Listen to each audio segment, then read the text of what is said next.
Set to arrive in Copenhagen on Thursday, a conservative group called American Solutions, chaired by the Republican politician Newt Gingrich, has published an advert in the Copenhagen Post newspaper.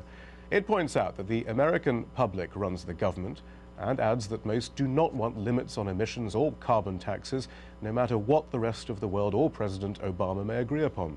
The full-page advert asserts that according to the US Constitution, the US Senate must approve international agreements, and it claims there's not enough support in that chamber to bring in emissions limits.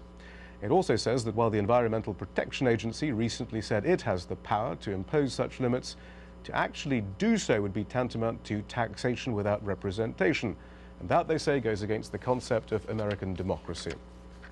So where do US citizens stand on the issue? Well, a poll in the last few days shows that a majority, 55%, are in favor of the United States signing a binding treaty in Copenhagen, which would commit the US to significantly reducing greenhouse gas emissions.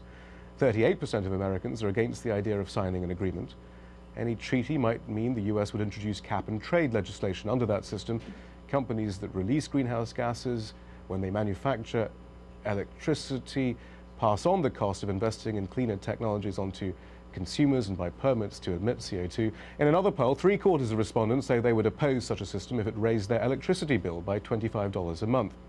That same poll shows that 40% of Americans say US action to slow global warming will create jobs, and 46% say controlling climate change would boost the economy.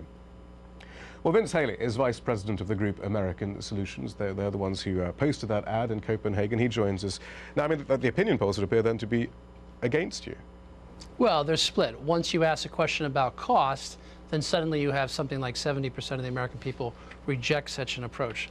Look, President Obama going to Copenhagen, he is entirely within his constitutional rights to negotiate an agreement and sign an agreement.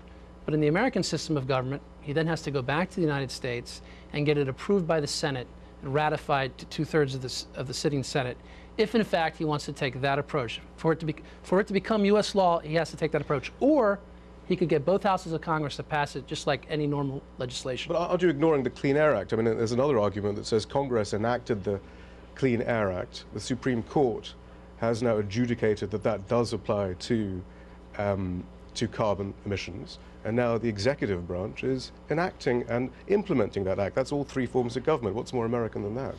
There are checks and balances in our Constitution. We have 3 branches of government.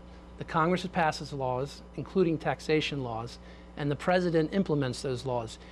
If the EPA were to undertake this on their own, and this is why we took out the advertisement, because the EPA and very influential members of Congress, Ed Markey, said the EPA can do this on its own. Think about it. Because Congress and the Supreme Court have actually given them the responsibility to do so. The responsibility in some way. No, the Supreme Court said that the EPA could regulate, but this is what's at stake. In the president's budget, he allocated $646 billion, he thinks, for a cap-and-trade program. That's what he thinks what is needed to get to 14% reductions. So the EPA is going to take it on its own authority to impose a system of taxation of $646 billion. That's taxation without a representation. We fought a revolution on this very issue, and it's never going to happen. Here, you mentioned the public opinion polls. What happens ultimately is you have a vote in the House and you have a vote in the Senate. Cap-and-trade legislation passed very narrowly in the House by about 5 or 6 votes. It stalled in the Senate. So just like Al Gore, 12 years ago, signed the Kyoto Treaty, never went to the Senate. And I think that's the key point, isn't it? I mean, whether or not you can entirely believe that the legal arguments, and clearly there's a big split on that, Obama's hands are pretty much tied. And these are reductions which are way below what the world is asking for. He's effectively asking, or the House bill is effectively asking for 4% of a reduction in CO2 levels from 1990 levels. The world and the UN says 25 to 40% is needed. But basically, his hands are completely tied, aren't they? Unless he uses that EPA. Right, and I think that's a good illustration of how his hands are tied and how he's trying to scramble to find something. Look, when you have a problem like this, you have to go to the American people, and the American people think that the executive branch, led by the president, on his own authority, is going to impose a system of taxation of $1 trillion. It will not happen. The Senate's But it's not really about taxation, is it? I mean, the whole point about this, theoretically, is that the world faces a global catastrophe. One of the reasons why the EPA was formed, by Nixon actually, was precisely because Congress can't be held responsible to put the vested interests who pay them lots of money, to put those interests below that of the health of the entire planet. Well, unfortunately for some people, in the United States we have a democracy, and the ultimate check and balance is the American people. And the American people are saying through their elected representatives, we reject this approach. 12 years ago they rejected the approach, the president never sent it to the Senate. If we're going to have something happen like you describe, then we're going to have to reject the American constitutional system, and the American people, I don't think, are ready to give up our Constitution. Vince Haley, thanks so much for giving us an insight into the sort of arguments I think we will be hearing in the coming years. Thank you.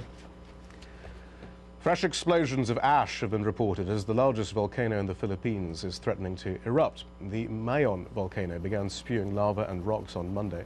Since then, tens of thousands have been evacuated from surrounding areas. Some residents, though, have refused to leave. The head of NATO, Anders Fogh Rasmussen, has urged the Russian president